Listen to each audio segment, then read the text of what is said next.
মুসা আলাইসাল্লাম ছিলেন আল্লাহর একজন ঘনিষ্ঠ নবী, যার সঙ্গে আল্লাহ তাআলা সরাসরি কথা বলেছেন। একবার তিনি আল্লাহ তাআলাকে জিজ্ঞাসা করলেন, হে আল্লাহ, আপনি যখন মানুষকে সৃষ্টি করেছেন তখন কেন তাদের মৃত্যু দেন? আল্লাহ তাআলা তার জিজ্ঞাসার জবাব সরাসরি না দিয়ে একটি বাস্তব উদাহরণের মাধ্যমে বিষয়টি বোঝানোর সিদ্ধান্ত নিলেন। তিনি মুসা আলাইসাল্লামকে নির্দেশ দিলেন, তুমি অমুক মাঠে যাই যে দুনিয়ায় প্রত্যেক প্রাণীর জন্য নির্দিষ্ট সময় নির্ধারিত রয়েছে। যখন কারো সময় পূর্ণ হয়ে যায় তখন আল্লাহ তাকে মৃত্যু দেন এবং পরকালের জীবনের দিকে নিয়ে যান। এই গল্পের মাধ্যমে আল্লাহ তাআলা বুঝিয়েছেন, মৃত্যু দুঃখজনক হলেও এটি প্রকৃতির নিয়ম, আল্লাহর নির্ধারিত বিধান।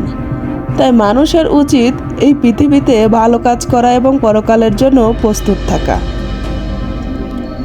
আল্লাহ তাআলা মানুষের জীবন ও মৃত্যু নির্ধারণকারী।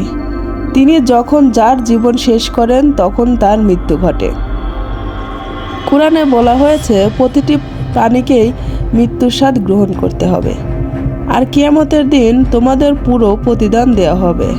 সূরা আল ইমরান 185 নং আয়াত। মৃত্যু মানুষের জন্য একটি অবধারিত সত্য।